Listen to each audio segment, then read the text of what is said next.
नमस्कार, मैं कमलेश सिंह एग्जाम 21 के प्लेटफॉर्म से आपका इस इंडियन कॉन्स्टिट्यूशन के क्लास में वेलकम है, स्वागत है। और इस क्लास को हम लोग आगे बढ़ाते हैं। हम लोग जो इंडियन कॉन्स्टिट्यूशन यानी भारतीय संविधान पॉलिटी में हम लोग देख रहे हैं, तो इसमें हम लोगों ने आर्टिकल अनुच्छेद 12 और अनुच्छेद 13 पर डिस्कस हम लोग कर लिए हैं। अब हम लोग आगे बढ़ते हैं अनुच्छेद 14 से 18 तक, आर्टिकल 14 to 18, जिसमें समता का अधिकार दिया गया है, राइट टू इक्वलिटी। ओके, तो हम लोग फंडामेंटल राइट यानी मूल अधिकार पार्ट 3 भारतीय संविधान यानी इंडियन कॉन्स्टिट्यूशन के भाग 3 यानी पार्ट 3 में फंडामेंटल राइट पर हम लोग डिस्कस कर रहे हैं। और इसमें हम लोग देखेंगे राइट टू इक्वलिटी यानी समता का अधिकार, जो अनुच्छेद 14 से 18 तक समता के अधिकार के बारे में उपबंध किया गया है हमारे भारतीय संविधान में।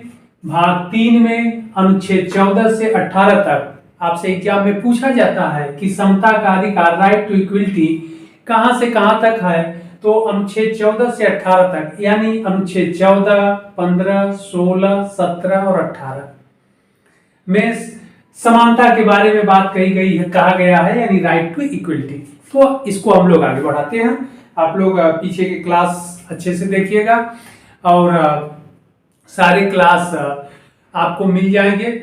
और हम लोग इस क्लास को क्रम से लेकर के चल रहे हैं, सिस्टमेटिक तरीके से लेके चल रहे हैं। आप लोगों को इनसे मतलब इस क्लास से लाभ बहुत अधिक मिलेगा। ओके, आगे बढ़ते हैं हम लोग। तो यहाँ पर समता का अधिकार यानी अनुच्छेद 14 से 18 तक जो दिया गया है, तो इसमें हम लोग देख लेते हैं आर्टिकल 14। ओके, अनुच्छेद 14 पर डिस्कस कर लेते हैं।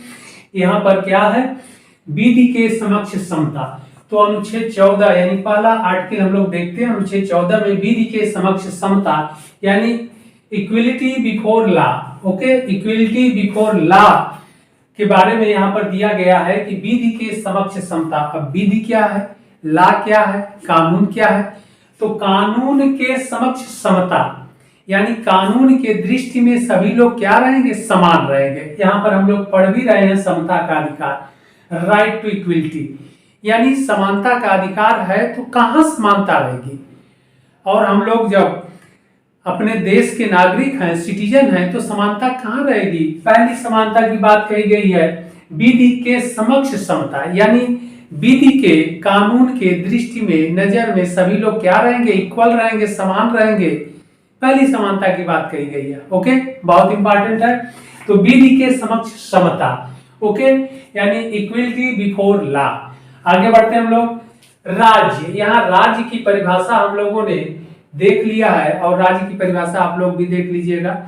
अनुच्छेद 12 और 13 जो हम लोग पढ़े हैं, तो वहां पर राज्य का डिफिनीशन भी हम लोग पढ़े हैं, देखे हैं। आप लोग उसको देख लीजिएगा। और पॉलिटी के प्लेलिस्ट में सारे वीडियो आपको क्रम से मिलते जाएंगे। आप लोग वहां पर भी प्लेलिस्ट को चेकआउट करके आप क्रम से सारे क्लास आप देख सकते हैं। ओके, तो यहाँ पर राज्य जो दिया गया है, स्टेट दिया गया है कि राज्य भारत के राज्य क्षेत्र के किसी व्यक्ति, अब यहाँ पर ध्यान रखिएगा, यहाँ व्यक्ति की बात कही गई है, यहाँ पर पर्सन की बात कहा गया है, यहाँ सिटीजन शब्द नहीं है।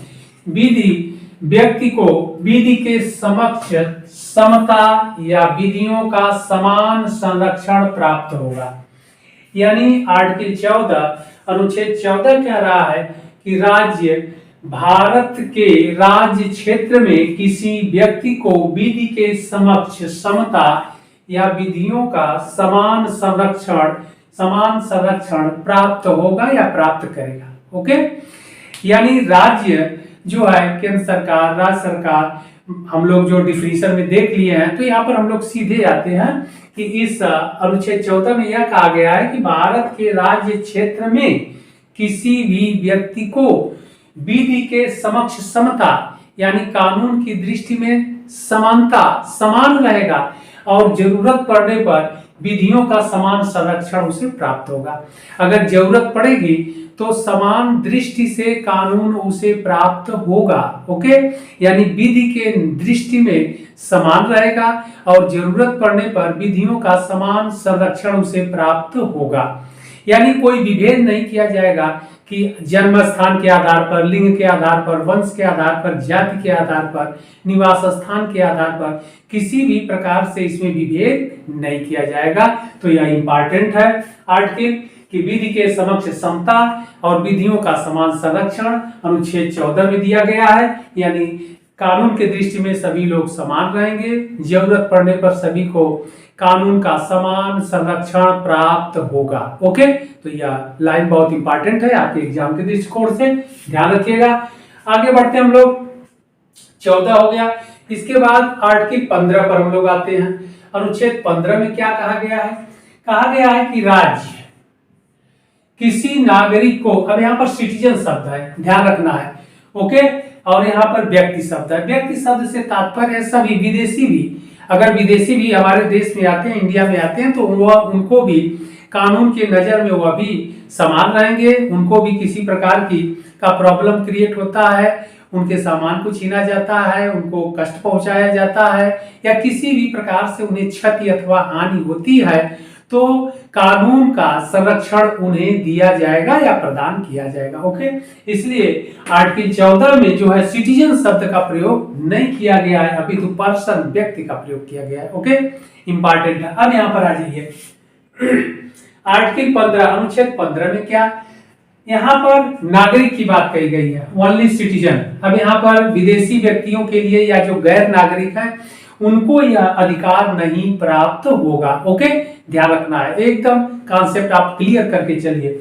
तो यहाँ पर क्या कर रहा है अनुच्छेद 15 में? फर्स्ट क्लास क्या है? किसी नागरिक के विरुद्ध, राज्य किसी नागरिक के विरुद्ध केवल धर्म, जाति, वंश, लिंग, जन्म स्थान के आधार पर कोई विभेद नहीं करेगा। ओके, यानी अनुच्छेद 15 में यह कहा गया है कि राज्य किसी नागरिक यानी एनी सिटीजन के विरुद्ध केवल धर्म, जाति, वंश, लिंग, जन्म स्थान के आधार पर कोई विभेद नहीं करेगा। क्लियर बात है? आगे बढ़ते हम लोग। दूसरा, सेकंड कह रहा है कि राज्य क्या करेगा? दुकानों, होटलों, सार्वजनिक भोजनालयों, सार्वजनिक मनोरंजन के स्थानों में प्रवेश से वंचित नहीं किया जाएगा। यानी किसी भी नागरिक को, अब यहाँ पर ध्यान रखना है कि सारी चीजें लिख पाना पॉसिबल नहीं है, इसलिए यहाँ पर सारी चीजें हम बता देते हैं। इंपॉर्टेंट जो वाक्य हैं या फिर फैक्ट्स हैं उनको हमने लिख दिया है, तो आप लोग इसको देख लीजिएगा और इसे हम जोड़ करके इसको सारी चीज आप लोगों को एकदम क्लियर बता देते हैं। यहाँ पर यह है कि राज्याधीन जो दुकानें हैं, होटल हैं, सार्वजनिक भोजनालय हैं, सार्वजनिक मनोरंजन के स्थान में प्रवेश से वंचित नहीं किया जाएगा। किसे वंचित नहीं किया जाएगा? यहाँ नागरिक है, सिटीजन को। यह नहीं कहा जाएगा यानी दुकानों से, होटलों से, सार्वजनिक भोजनालयों से, सार्वजनिक मनोरंजन के स्थानों के में प्रवेश से वंचित नहीं किया जाएगा। किसको नहीं किया जाएगा? नागरिकों को नहीं किया जाएगा। और वंचित नहीं किया जाएगा तो वह आधार कुछ भी तो रहना चाहिए। आपको अगर रोका जा रहा है सार्वजनिक स्थान हो, सार्वजनिक मनोरंजन के गृहों में एंट्री लेने से या प्रवेश करने से, तो कोई आधार तो बताया जाएगा। तो यहाँ पर दिया गया है कि धर्म के आधार पर, जाति के आधार पर यानी रिलीजन, कास्टिज्म, वंश के आधार पर, लिंग के आधार पर, ओके, स्त्री पुरुष लिंग के आधार पर, जन्म स्थान के आधार पर कोई विभेद नहीं किया जाएगा। यानी उसे रोका नहीं जा सकता है। ओके, कि आप डिफरेंट रिलीजन के मानने वाले हैं, आप नहीं जाएंगे। आप डिफरेंट कास्ट के हैं, नहीं जाएंगे। आप इस वंश से बिलोंग करते हैं, नहीं जाएंगे। आप का जेंडर ये है, आप नहीं जाएंगे। और इसके बाद जन्म स्थान, आप इस क्षेत्र के निवासी हैं, भारत के अरुणाचल प्रदेश राज्य के निवासी हैं, या तमिलनाडु के निवासी हैं, या गुजरात राज्य के निवासी हैं, या एमपी के हैं, झारखंड के हैं, किसी भी आधार पर, निवास स्थान के आधार पर विभेद नहीं किया जाएगा। ओके, यानी सबको जाने के लिए क्या रहेगा? बराबर यानी समानता का अधिकार रहेगा। ओके, आगे बढ़ते हैं। बी में हम लोग देख लेते हैं। तो क्लास ए देख लिए, बी में हम लोग देखते हैं। राज्य निधि से पोषित, यानी सरकार के पैसे से, राज्य निधि से, पोषित से तात्पर्य सरकार के पैसे से, ओके, या भारत सरकार का पैसा हो या राज्य सरकार का पैसा हो, ओके, तो पैसे से कुआं, कुएं का मतलब वेल, कुआं, पॉन्ड यानी तालाब, तो कुओं, तालाबों, स्नान घाटों, स्नान घाट कहाँ बनाए जाते हैं? नदियों के किनारे, या फिर सार्वजनिक जो पांड है, तालाब है, वहां पर बनाए जाते हैं। तो कुओं, तालाबों, स्नान घाटों तथा सार्वजनिक समागम, जहां पर लोग जाकर के सार्वजनिक, जो आप कह लीजिए जो उद्यान है या फिर पार्क है, जहां पर लोग जाकर के बैठते हैं, ओके, तो सार्वजनिक समागम के स्थानों के उपयोग से वंचित नहीं किया जाएगा। देखिए यहाँ पर सारे समानता की बात कही गई है कि अगर भारत सरकार अथवा राज्य सरकार, यानी ऐसे समझिए कि सरकार के निधि से, पैसे से या सरकारी पैसे से किसी भी कुएं का निर्माण हुआ, तालाबों का निर्माण हुआ, सार्वजनिक घाटों का निर्माण हुआ तथा सार्वजनिक समागम स्थलों का यानी पार्क इत्यादि का निर्माण हुआ, तो वहां पर जाने से किसी भी नागरिक को वंचित नहीं किया जाएगा। ओके, यानी इक्वलिटी की बात कही जा रही है, समानता की बात, वंचित नहीं किया जाएगा। और यह आधार भी नहीं लाया जाएगा कि आप डिफरेंट धर्म के मानने वाले हैं, डिफरेंट कास्ट के हैं यानी जाति के हैं, डिफरेंट वंश के हैं और डिफरेंट लिंग के हैं और डिफरेंट आपका जो जन्म स्थान है वह अलग है, इसलिए आप नहीं जा सकते। ओके, तो यह किसी भी इन आधारों पर विभेद नहीं किया जाएगा, धर्म के आधार पर, जाति के आधार पर, वंश के आधार पर, लिंग के आधार पर, जन्म स्थान के आधार पर किसी प्रकार का विभेद नहीं किया जाएगा। सभी को इन सभी स्थानों पर जाने की पूरी स्वतंत्रता रहेगी, उन्हें वंचित नहीं किया जाएगा। ओके, अनुच्छेद 15 का तीसरा सब क्लास जब हम लोग देख लेते हैं, आर्टिकल 15 का, इसमें दिया है राज्य, ओके, स्टेट स्त्रियों और बच्चों के लिए विशेष उपबंध बना सकता है या कर सकता है।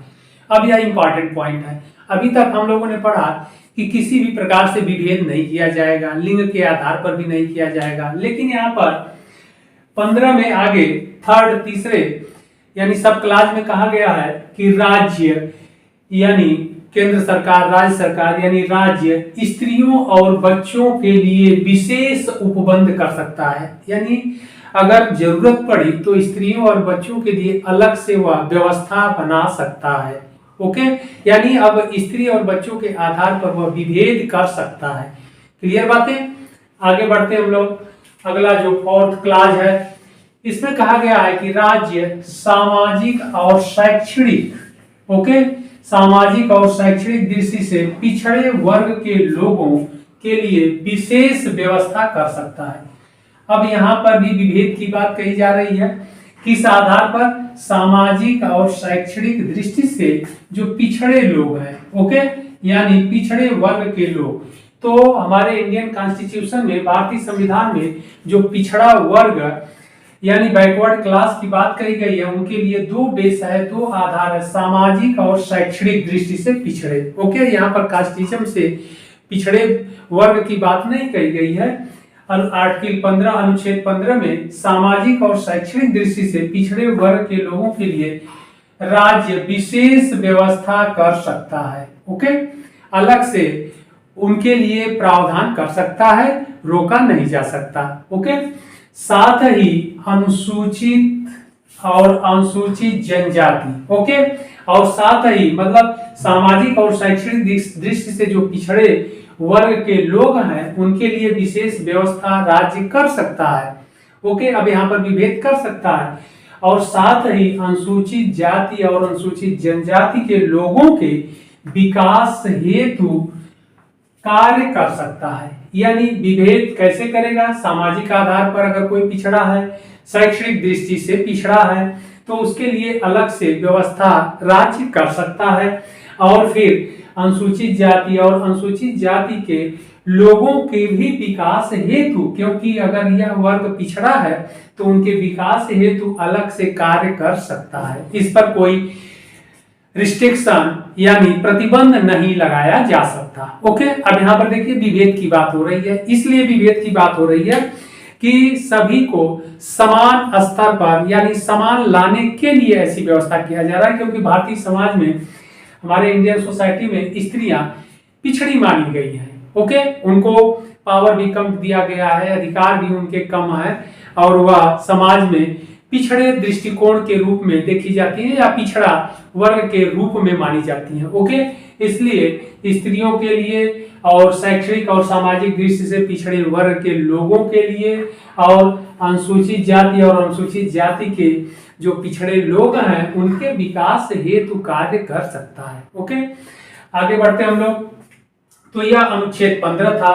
अब आते हैं अनुच्छेद 16 में, आर्टिकल 16 पे हम लोग आते हैं। इसमें क्या कहा गया है अनुच्छेद 16 में, यह भी इंपॉर्टेंट है, सरकारी नौकरियों में अवसर की समानता। ओके, यानी equality of opportunity in matter of public employment, यानी यहाँ पर कहा गया है कि सरकारी नौकरियों में अवसर की समानता रहेगी। और किनको अवसर दिया जाएगा? सिटीजन को, नागरिकों को, ध्यान रखना है, व्यक्ति शब्द नहीं है, यानी गैर नागरिक नहीं भारत में आके नौकरी करेंगे, उन्हीं को दिया जाएगा जो नागरिक है, सिटीजन है, इंडियन सिटीजन। ओके, तो सरकारी नौकरियों में अवसर की समानता रहेगी, सभी को समान अवसर प्रदान किया जाएगा। आगे कहा गया है इसमें सेकंड दूसरा क्लास है, राज्याधीन यानी राज्य के अधीन जो सेवाओं में नियुक्ति के मामले में नागरिकों को धर्म, जाति, वंश, लिंग, जन्म स्थान अथवा निवास के आधार पर अपात्र या विभेद नहीं किया जाएगा।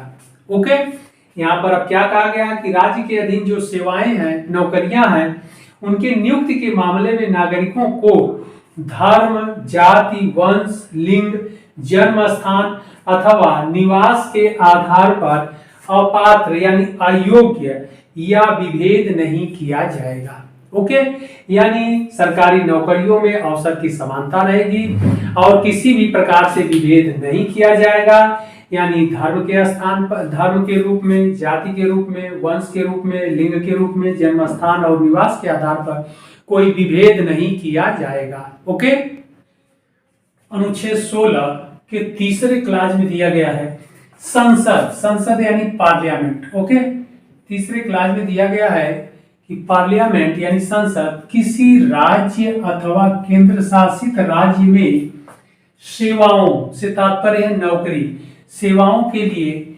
निवास के आधार को कानूनी रूप दे सकता है। ओके, तो यह भी विभेद किया गया। तो अनुच्छेद 16 के तीसरे क्लास में दिया गया कि संसद किसी राज्य अथवा केंद्र शासित राज्य में सेवाओं के लिए निवास के आधार को कानूनी रूप दे सकता है, यानी निवास के आधार पर विभेद कर सकता है। ओके, किसी क्षेत्र में, किसी राज्य में, या अरुणाचल प्रदेश, लक्षद्वीप, गुजरात, मध्य प्रदेश, झारखंड, या आप कह लीजिए कि सेवन सिस्टर यानी उत्तर पूर्व के जो 7 राज्य हैं, मणिपुर, नागालैंड, अरुणाचल प्रदेश, मेघालय, त्रिपुरा। ओके, मतलब इन, या जम्मू कश्मीर राज्य हुआ, तो इस आधार पर संसद को यह पावर दिया गया है, अधिकार दिया गया है कि वह किसी राज्य अथवा केंद्र शासित राज्य में सेवाओं के लिए, नौकरी के लिए वहां के नागरिकों को ही विशेष रूप से कानून बना करके उन सेवाओं यानी नौकरियों में स्थान दे सकता है। इस प्रकार का प्रावधान बनाने का या कानून बनाने का अधिकार पार्लियामेंट यानी संसद को दिया गया है। ओके, क्लियर बात कि किसी राज्य अथवा केंद्र शासित राज्य में सेवाओं यानी नौकरियों के लिए निवास के आधार को कानूनी रूप दे सकता है, और यह कार्य किसके द्वारा किया जाएगा? पार्लियामेंट यानी संसद के द्वारा किया जाएगा। ओके, आगे बढ़ते हम लोग। अनुच्छेद 16 का जो 4th क्लास है उसमें कहा गया है कि राज्य सामाजिक और शैक्षणिक दृष्टि से पिछड़े वर्ग के लोगों के लिए सरकारी नौकरियों में आरक्षण यानी रिजर्वेशन की व्यवस्था कर सकता है। अब यहाँ पर भी विभेद की बात कही गई। अनुच्छेद 16 में प्रारंभ में तो कहा गया कि कोई विभेद नहीं किया जाएगा, लेकिन यहाँ पर 4th अनुच्छेद 16 के चौथे क्लास में कहा गया है, फोर्थ में चौथे नंबर पर, कि राज्य सामाजिक और शैक्षणिक दृष्टि से पिछड़े वर्ग के लोग, यानी जो पिछड़ा क्लास दिया गया है वह कास्ट के आधार पर नहीं, ओके, यानी जो हमारे संविधान में, इंडियन कॉन्स्टिट्यूशन में जो पिछड़े वर्ग का डिफिनेशन दिया गया है, वहां पर कास्टिज्म नहीं है, जाति नहीं है, वहां पर सामाजिक और शैक्षणिक दृष्टि से पिछड़ा, वो पिछड़े हुए लोगों को पिछड़ा वर्ग या पिछड़ा क्लास माना गया, बैकवर्ड क्लास के अंतर्गत रखा गया, ओके। तो पिछड़े वर्ग के लोगों के लिए सरकारी नौकरियों में आरक्षण की व्यवस्था कर सकता है, यानी उनके लिए अलग से रिजर्वेशन किया जा सकता है, प्रावधान यह हमारे इस अनुच्छेद 16 के चौथे क्लास में दिया गया है, ओके। फिर यहाँ पर कहा गया है 5वें क्लास में कि किसी धार्मिक, यानी राज्य जो है किसी धार्मिक संस्थान की व्यवस्था हेतु, अब यहाँ पर ध्यान रखना है, किसी धार्मिक संस्थान यानी किसी धर्म विशेष, इस्लाम धर्म हो, हिंदू धर्म हो, पारसी धर्म हो, ईसाई धर्म हो, एनीवे, तो किसी धार्मिक संस्थान की व्यवस्था हेतु उसी धर्म के व्यक्ति, अब यहाँ पर ध्यान रखना है, उसी धर्म के व्यक्ति, यानी ईसाई धर्म से संबंधित है, धार्मिक संस्थान है, गिरजाघर इत्यादि, तो ईसाई धर्म के व्यक्तियों की नियुक्ति हेतु अलग से विशेष प्रावधान कर सकता है, या फिर उसी धर्म के व्यक्ति की नियुक्ति की जा सकती है, ओके। तो इस तरह का फिर रिजर्वेशन की बात कही गई कि जिस धर्म का संस्था है उसी धर्म के व्यक्ति को वहां पर नियुक्त किया जाएगा, ओके। तो यह है हमारा 16, अनुच्छेद 16 था। अब आते हैं हम लोग अनुच्छेद 17 में। अनुच्छेद 17 में है अस्पृश्यता की समाप्ति, एबोलिशन ऑफ अनटचेबिलिटी, अस्पृश्यता की समाप्ति कर दी गई है, यानी कानूनी रूप से अस्पृश्यता को अब समाप्त कर दिया, अर्थात कानूनी रूप से अस्पृश्यता को समाप्त कर दिया गया है, और अब अस्पृश्यता की बात करने वाले या समाज में इसे लागू करने वाला अगर व्यक्ति है, संस्था है, तो उसे कानून की दृष्टि से दंडनीय अपराध घोषित कर दिया गया है, यानी उसे दंड दिया जाएगा, ओके। तो अस्पृश्यता को समाप्त कर दिया गया है। यह बात आर्टिकल अनुच्छेद 17 में इंपॉर्टेंट है। आगे बढ़ते हैं। अनुच्छेद 18 में उपाधियों की समाप्ति, यानी एबोलिशन ऑफ टाइटल, उपाधियों को समाप्त कर दिया गया। उपाधियों से तात्पर्य है जैसे राजा, महाराजा, बादशाह, ओके, इस तरह की उपाधि अब कोई धारण नहीं करेगा और न सरकार द्वारा प्रदान किया जाएगा, ओके। आगे कहा गया है कि अब यहाँ आगे कहा गया है कि राज्य ओनली सैनिक और शैक्षणिक अलंकरण के अतिरिक्त अन्य कोई उपाधि प्रदान नहीं करेगा, ओके। इस प्रकार राजा, महाराजा, बादशाह इत्यादि की जो उपाधियां थी उन्हें समाप्त कर दिया गया, ओके। न प्रदान किया जाएगा और न अब कोई व्यक्ति धारण कर सकता है, यानी उपाधि प्रदान भी की जाएगी तो सैनिक, शैक्षणिक अथवा अन्य खेल से संबंधित इत्यादि जो उपाधियां है, वही अलंकरण है, वही प्रदान किया जाएगा, ओके। तो इस प्रकार उपाधियों की भी समाप्ति कर दी गई। तो यह था हमारा समता का अधिकार, और समता का अधिकार अनुच्छेद 14 से 18 तक, ओके। फिर हम लोग मिलते हैं अगले भाग में।